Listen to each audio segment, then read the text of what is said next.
भगवते वासुदेवाय नमः। जय श्री कृष्णा, राधे राधे। हे प्रिय श्रोताओं, आप सभी का आपके अपने YouTube चैनल खुशी ज्ञान सागर में हार्दिक स्वागत है। जैसा कि आप सभी जानते हैं, आज से वैशाख माह प्रारंभ हो रहा है, तो आज से आप हमारे चैनल पद्म पुराण के अनुसार राजा अमरीश नारद मुनि से बोले, मुनि श्रेष्ठ, आपने बड़ी अच्छी बात बताई, इसके लिए आपको धन्यवाद है। आप संपूर्ण लोकों पर अनुग्रह करने वाले हैं। आपने भगवान विष्णु के सगुण और निर्गुण ध्यान का वर्णन किया। अब आप भक्ति का लक्षण बतलाइए। साधुओं पर कृपा करने वाले महर्षि, मुझे यह समझाइए कि किस मनुष्य को कब, कहाँ, कैसे और किस प्रकार की भक्ति करनी चाहिए।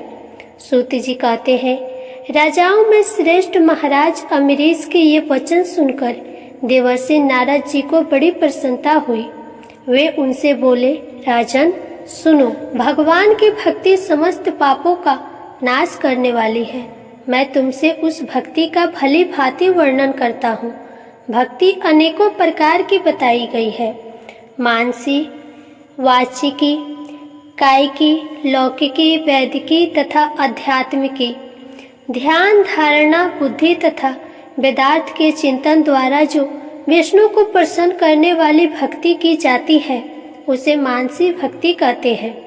दिन रात अविश्रांत भाव से मंत्रों के उच्चारण, जप तथा आरण्य आदि के पाठ द्वारा जो भगवान की प्रसन्नता का संपादन किया जाता है, उसका नाम वाचिकी भक्ति है। व्रत, उपवास और नियमों के पालन तथा पांचों इंद्रियों के संयम द्वारा की जाने वाली आराधना कायिकी भक्ति कही गई है। यह सब प्रकार की सिद्धियों का संपादन करने वाली है।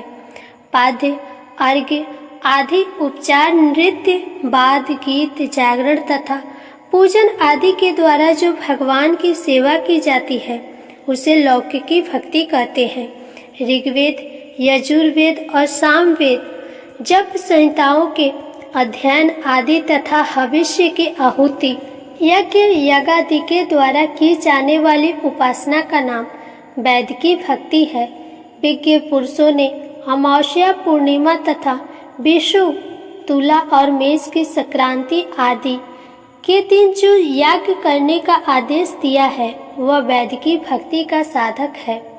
अब मैं जो कि जन आध्यात्मिक भक्ति का भी वर्णन करता हूँ, सुनो। योगज भक्ति का साधक सदा अपनी इंद्रियों को संयम में रखकर प्राणायाम पूर्वक ध्यान किया करता है। विषयों से अलग रहता है। वह ध्यान में देखता है भगवान का मुख अनंत तेज से उद्दीपित हो रहा है। उनकी कटी के ऊपरी भाग तक लटका हुआ उद्दीपित शोभा पा रहा है। उनका शुक्ल वर्ण है, 4 भुजाएं हैं। उनके हाथ में वरद एवं अभय की मुद्राएं हैं। वे पीत वस्त्र धारण किए हुए हैं तथा उनके नेत्र अत्यंत सुंदर है। वे प्रसन्नता से परिपूर्ण दिखाई देते हैं। राजन, इस प्रकार जो कि युक्त पुरुष अपने हृदय में परमेश्वर का ध्यान करता है, जैसे प्रज्वलित अग्नि काष्ठ को भस्म कर डालती है, उसी प्रकार भगवान की भक्ति मनुष्यों के पाप को तत्काल दग्ध कर देती है। भगवान श्री विष्णु की भक्ति साक्षात सुधा का रस है, संपूर्ण रसों का एकमात्र सार है। इस पृथ्वी पर जब तक मनुष्य उस भक्ति का श्रवण करता है, उसका आश्रय नहीं लेता, तभी तक उसे सैकड़ों बार जन्म, मृत्यु और जरा के आघात से होने वाले नाना प्रकार के दैहिक दुख प्राप्त होते हैं। यदि महान प्रभावशाली भगवान अनंत का कीर्तन तथा स्मरण किया जाए तो वे समस्त पापों का नाश कर देते हैं। ठीक उसी तरह जैसे वायु, मेघ तथा सूर्य देव अंधकार का विनाश कर डालते हैं। राजन, देव पूजा, यज्ञ, तीर्थ स्नान, व्रत अनुष्ठान, तपस्या और नाना प्रकार के कर्मों से भी अंतःकरण की वैसी शुद्धि नहीं होती जैसी भगवान अनंत का ध्यान करने से होती है। नरनाथ, जिसमें पवित्र यश वाले तथा अपने भक्तों को भक्ति प्रदान करने वाले विशुद्ध स्वरूप भगवान श्री विष्णु का कीर्तन होता है। वे ही कथाएं शुद्ध है, वे ही यथार्थ है, वे ही लाभ पहुंचाने वाली और वे ही हरि भक्ति को कहने सुनने योग्य होती है। भूमंडल के राज्य का भार संभालने वाले धीरचित्त महाराज अमरीश, तुम धन्य हो, क्योंकि तुम्हारा हृदय पुरुषोत्तम के ध्यान में एक तान हो रहा है तथा सौभाग्य लक्ष्मी से सुशोभित होने वाली तुम्हारी नैष्ठिक बुद्धि श्री कृष्ण चंद्र की पूर्णिमयी लीलाओं के श्रवण में प्रवृत्ति हो रही है। भूपते, भक्तों के वरदान देने वाले अविनाशी भगवान श्री विष्णु की भक्ति पूर्वक आराधना किए बिना अहंकार वश अपने आप को बड़ा मानने वाला पुरुष का कल्याण कैसे होगा। भगवान माया के जन्मदाता हैं, उन पर माया का प्रभाव नहीं पड़ता। साधु पुरुष उन्हें भक्ति के द्वारा ही प्राप्त करते हैं। इस बात को तुम भी जानते हो। राजन, धर्म का कोई भी तत्व ऐसा नहीं है जो तुम्हें ज्ञात ना हो। फिर भी जिनके चरण ही तीर्थ है, उन भगवान की चर्चा का प्रसंग उठाकर जो तुम उनकी सरस कथाओं मुझसे विस्तार के साथ पूछ रहे हो, उनमें यही कारण है कि तुम वैष्णवों का गौरव बढ़ाना चाहते हो, मुझ जैसे लोगों को आदर दे रहे हो। साधु संत जो एक दूसरे से मिलने पर अधिक श्रद्धा के साथ भगवान अनंत के कल्याणमय गुणों का कीर्तन और श्रवण करते हैं, इससे बढ़कर परम संतोष की बात तथा समुचित पुण्य मुझे और किसी कार्य में नहीं दिखाई देता। ब्राह्मण, गौ, सत्य, श्राद्ध, यज्ञ, तपस्या, श्रुति, स्मृति, दया, दीक्षा और संतोष, ये सब श्री हरि के स्वरूप है। सूर्य, चंद्रमा, वायु, पृथ्वी, जल, आकाश, दिशाएं, ब्रह्मा, विष्णु, रुद्र तथा संपूर्ण प्राणी उस परमेश्वर के ही स्वरूप है। इस चराचर जगत को उत्पन्न करने वाली शक्ति रखने वाले वे विश्व रूप भगवान स्वयं ही ब्रह्मा के शरीर में प्रवेश करके सदा उन्हें खिलाया जाने वाला अन्य भोजन करते हैं। इसलिए जिनके चरण रेणु तीर्थ के समान है, भगवान अनंत ही जिनके आधार है, जो संपूर्ण प्राणियों के आत्मा तथा पुण्यमयी लक्ष्मी के सर्वस्व है, उन ब्राह्मणों का आदर पूर्वक पूजन करो। जो विद्वान ब्राह्मणों को विष्णु बुद्धि से देखता है, वही सच्चा वैष्णव है तथा वही अपने धर्म में भली भांति स्थित माना जाता है। तुमने भक्ति के लक्षण सुनने के लिए प्रार्थना की थी, सो अब मैं तुम्हें सुना दिया। अब गंगा स्नान करने के लिए जा रहा हूँ। यह वैशाख का महीना उपस्थित है, जो भगवान लक्ष्मीपति को अत्यंत प्रिय है। इसकी भी आज शुक्ला सप्तमी है। इसमें गंगा का स्नान अत्यधिक दुर्लभ है। पूर्व काल में राजा जहन्नु ने वैशाख शुक्ला सप्तमी को क्रोध में आकर गंगा जी को पी लिया था और फिर अपने दाहिने कान के छिद्र से उन्हें बाहर निकाला था। अतः जहन्नु की कन्या होने के कारण गंगा को जाह्नवी कहते हैं। इस तिथि को जो स्नान करके आकाश की मेखलाभूत गंगा देवी का उत्तम विधान के साथ पूजन करता है, वह मनुष्य धन्य एवं पुण्य आत्मा है। जो वैशाख शुक्ला सप्तमी को विधि पूर्वक गंगा में देवताओं और पितरों का तर्पण करता है, उसे गंगा देवी कृपा दृष्टि से देखती है और वह स्नान के पश्चात सब पापों से मुक्त हो जाता है। वैशाख के समान कोई मास नहीं तथा गंगा के सदृश दूसरी कोई नदी नहीं। इस दोनों का संयोग दुर्लभ है। भगवान की भक्ति से ही ऐसा सुयोग प्राप्त होता है। गंगा जी का प्रादुर्भाव भगवान श्री विष्णु के चरणों से हुआ है। वे ब्रह्मलोक से आकर भगवान शंकर के जटाजूट में निवास करती है। गंगा समस्त दुखों का नाश करने वाली है। वे अपने 3 स्रोतों से निरंतर प्रवाहित होकर तीनों लोकों को पवित्र करती रहती है। उन्हें स्वर्ग पर चढ़ने के लिए सीढ़ी माना गया है। वे सदा आनंद देने वाले, नाना प्रकार के पापों को हरने वाले, संकट से तारने वाले, भक्तजनों के अंतःकरण में दिव्य प्रकाश फैलाने वाले, लीला से सुशोभित होने वाली, सगर के पुत्रों को मोक्ष प्रदान करने वाली, धर्म मार्ग में लगाने वाली तथा 3 मार्गों से प्रवाहित होने वाली है। गंगा देवी तीनों लोकों का श्रृंगार है। वे अपने दर्शन, स्पर्श, स्नान, तीर्थ, ध्यान और सेवन से हजारों पवित्र तथा अपवित्र पुरुषों को पावन बनाती रहती है। जो लोग दूर रहकर भी तीनों समय गंगा गंगा गंगा इस प्रकार उच्चारण करते हैं, उनके 3 जन्मों का पाप गंगा जी नष्ट कर देती है। जो मनुष्य 1000 योजन दूर से भी गंगा का स्मरण करता है, वह पापी होने पर भी उत्तम गति को प्राप्त होता है। राजन, वैशाख शुक्ला सप्तमी को गंगा जी का दर्शन विशेष दुर्लभ है। भगवान श्री विष्णु और ब्राह्मणों की कृपा से ही उस दिन उनकी प्राप्ति होती है। माधव के समान महीना और माधव के समान कोई देवता नहीं, क्योंकि पापों के समुद्र में डूबते हुए मनुष्यों के लिए माधव ही जहाज का काम देते हैं। माधव मास में जो भक्ति पूर्वक दान, जप, हवन और स्नान आदि शुभ कर्म किए जाते हैं, उनका पुण्य अक्षय तथा 100 करोड़ गुना अधिक होता है। जिस प्रकार देवताओं में विश्वात्मा भगवान नारायण देव श्रेष्ठ है, जैसे जप करने योग्य मंत्रों में गायत्री सबसे उत्कृष्ट है, उसी प्रकार नदियों में गंगा जी का स्थान सबसे ऊंचा है। जैसे संपूर्ण स्त्रियों में पार्वती, तपने वालों में सूर्य, लाभों में आरोग्य लाभ, मनुष्यों में ब्राह्मण, पुण्यों में परोपकार, विद्याओं में वेद, मंत्रों में प्रणव, ध्यानों में आत्मचिंतन, तपस्याओं में सत्य और स्वधर्म पालन, शुद्धियों में आत्मा शुद्धि, दानों में अभय दान तथा गुणों में लोभ का त्याग ही सबसे प्रधान माना गया है। उसी प्रकार सब मासों में वैशाख मास अत्यंत श्रेष्ठ है। पापों का अंत वैशाख मास में प्रातः स्नान करने से होता है।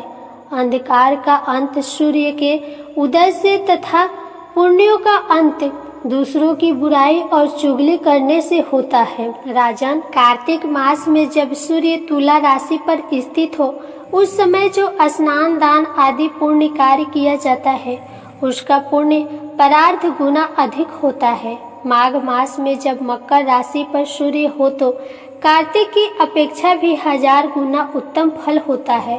और वैशाख मास में मेष की संक्रांति होने पर माघ से भी 100 गुना अधिक पुण्य होता है। वे ही मनुष्य पुण्य आत्मा और धन्य है जो वैशाख मास में प्रातः काल स्नान करके विधि विधान से भगवान लक्ष्मीपति जी की पूजा करते हैं।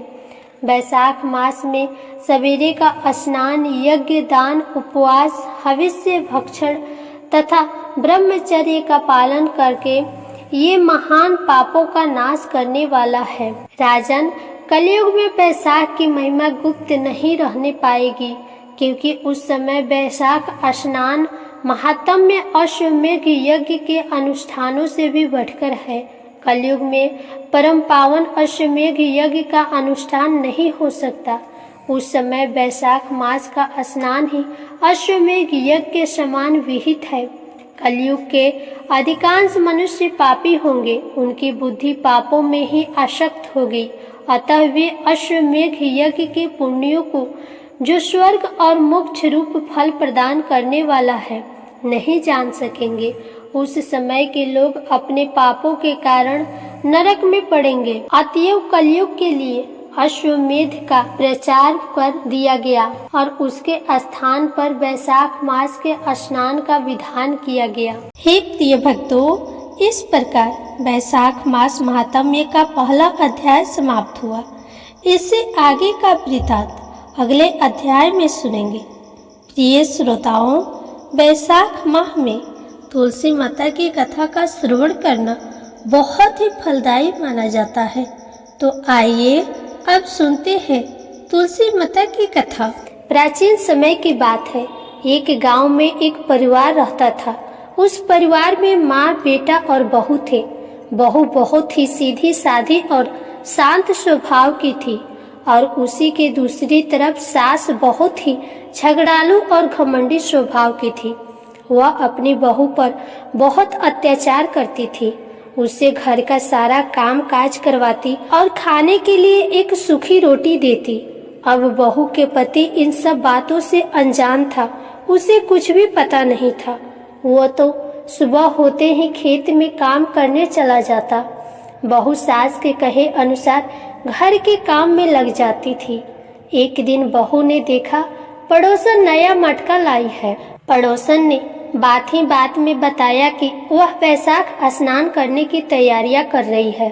बहू को वैशाख मास के बारे में कुछ भी नहीं पता था, इसलिए वह पड़ोसन से पूछने लगी तो पड़ोसन ने उसे पूरी जानकारी देते हुए बताया कि वैशाख का पवित्र महीना तुरंत फल देने वाला है। साथ ही तुलसी माता की महिमा भी बहू को बताई और कहा अगर कोई वैशाख में सिर्फ स्नान करके तुलसी माता को सींच दे तब भी उसके जीवन की सभी परेशानियों का अंत हो जाता है। अब बहू अपनी सास के व्यवहार से दुखी तो थी ही। उसने सोचा हो सकता है तुलसी माता की पूजा और प्रताप से ही मेरे जीवन में सब कुछ ठीक हो जाए। अब यही सोचकर बहू ने अपने मन में तुलसी माता की पूजा और वैशाख स्नान करने का निर्णय ले लिया। शाम को तुलसी और वैशाख मास की महिमा अपनी सास को बताई। सास बोली कोई जरूरत नहीं है कोई नियम वियम लेने की, घर का काम करो, बस यही तुम्हारे लिए पूजा पाठ है। अब बहू क्या कहती, चुप हो गई। वैशाख मास शुरू हुआ। अब बहू ने क्या किया, वह बहुत जल्दी सुबह उठकर नदी में स्नान करने चली जाती। वहीं एक घड़े में पानी भरती और तुलसी माता के पौधे को सींच देती। फिर वहीं बैठकर तुलसी माता की कहानी सुन लेती। अब बहू ने ये नियम ले लिया था, सास के जागने से पहले वापस घर आ जाती थी। अब ये रोज का सिलसिला था। किसी तरह 15 दिन बीते। एक दिन सास सुबह जल्दी उठ गई। उसने देखा घर में बहू है ही नहीं, उसे कुछ गड़बड़ लगी। अगले दिन भी सास जल्दी उठी तो उस दिन भी बहू घर पर नहीं थी। सास समझ गई कि जरूर ये वैशाख स्नान कर रही होगी और तुलसी सींच रही होगी। सास सोचने लगी अगर मैं मुंह से बोलूंगी तो घर में बेकार में लड़ाई झगड़ा होगी। अब उसने सोचा कि क्या करूं कि बहू का नित नेम छूट जाए। अगले दिन सास ने उसका मटका बदल दिया। पक्के मटके की जगह कच्ची मिट्टी का मटका रख दिया। सुबह अंधेरे में ही बहू कच्ची मिट्टी का ही मटका लेकर नदी पर चली गई। बहू ने स्नान किया, फिर उसने मटके में जल भरने के लिए जैसे ही मटका नदी में डुबोया, मटका गल गया और सारी मिट्टी बह गई। अब बहू यह देखकर रोने लगी।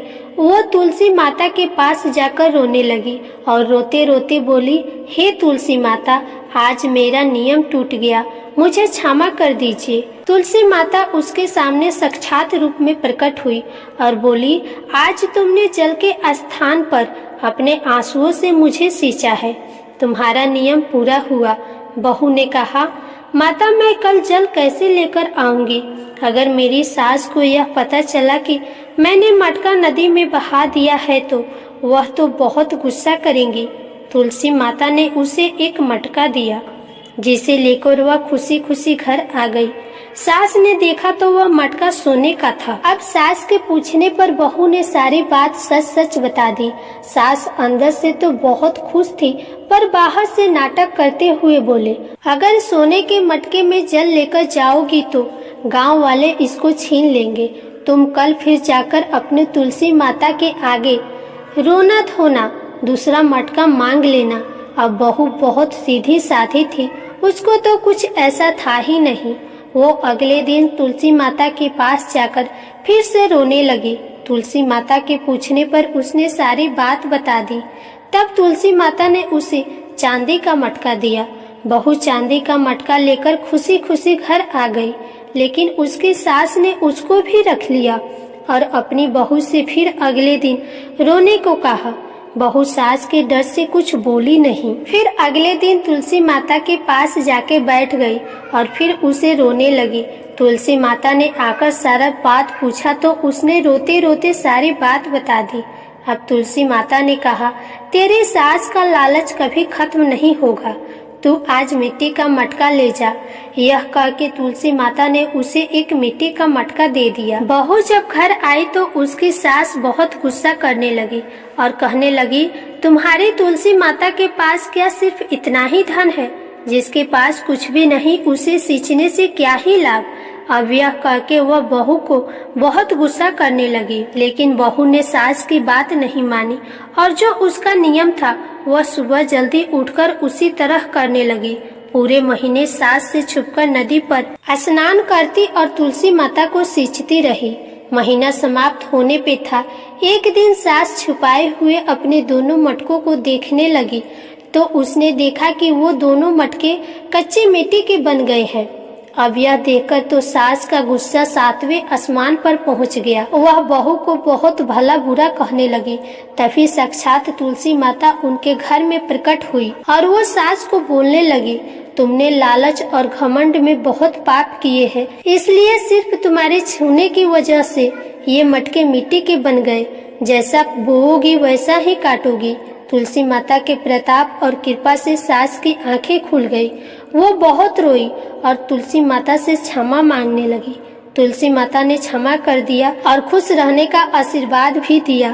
तुलसी माता की कृपा से तीनों ही घड़े खुद ही सोने के हो गए। अब सास बहू मिलकर रोज तुलसी माता का नित्य नियम करने लगी। तुलसी माता की कृपा से उनका घर अन्न धन से भर गया। हे तुलसी माता, अपने सभी भक्तों पर अपनी कृपा बनाए रखना। प्रेम से बोलिए तुलसी माता की जय। भगवान श्री लक्ष्मी नारायण की जय। एक बार फिर से आप सबसे बोल रही हूँ, वीडियो पसंद आई हो तो लाइक करें, शेयर करें और चैनल को सब्सक्राइब करें। कमेंट बॉक्स में तुलसी माता की जय जरूर लिखें। राधे राधे।